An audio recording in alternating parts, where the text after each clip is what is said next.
شديد قناوي. رجع لعيبه النادي الاهلي اكتر من 6 لعيبه يتمركزوا في وسط ملعبهم بشكل كويس قوي. عبد الله السعيد يمشيها لقدام احمد فتحي، هيبص عند عماد متعب بكعبه لعبد الله السعيد، الجبهه اليمين فاتح له محمد ناجي جده دلوقتي اللي راحوا بيقرب من منطقه الجزاء على حدود ال 18. عبد الله السعيد تاني نقلتين للاعيبه النادي الاهلي يفتحوا الملعب عند احمد فتحي، يحطها لمحمد ناجي جده. تمريرات كتير للاعيبه النادي الاهلي وتقفيل دفاعي، انما تسديده حلوه حلوه حلوه. جول جول جول. احمد فتحي مدفع الجون الاولاني للنادي الاهلي، انما اكتر من 10 تمريرات قدام ال 18 عملوا كده عمليه فك وخلخله دفاعيه للمناطق الدفاعيه لفريق بتروجيت. احمد فتحي يسدد واحده طلقه ما يقدرش مهدي سليمان يعمل لها حاجه مع الدقيقه تقريبا هنشوف كده 35 من احداث الشوط الاول. 1 للنادي الاهلي عن طريق النادي الاهلي فضل ان هو يستفيد بيه بالاعاره انه يلعب مع فرقه في دوري منتظم.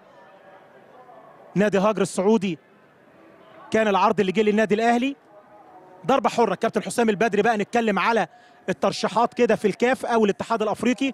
كابتن حسام البدري قريب جدا ان هو يحصد جائزه افضل مدرب، المنافسه مع نبيل معلول التونسي ورينارد المدرب الفرنسي لمنتخب زامبيا. الثلاثه الاوائل كده اللي هيتنافسوا على لقب الافضل في التدريب.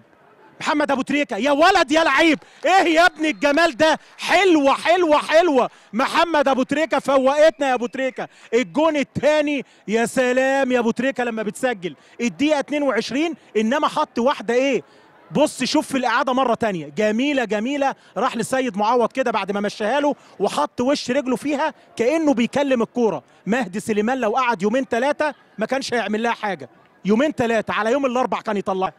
ينقل نفسه من الجبهه اليمين عشان يلعب الكره وتلف. توفيق السيد بيرجع الحائط البشري على بعد ال10 ياردة. تابعنا اللقاء النهارده. ادي تامر محب في منتهى الخطوره، خطيره، جول جول جول. 2-1 هدف بيسجله على طول فريق بتروجيت في اللعبه اللي فاتت، وعن طريق باسم مرسي اللي راح بدماغه كويس قوي، وهدف لفريق بتروجيت.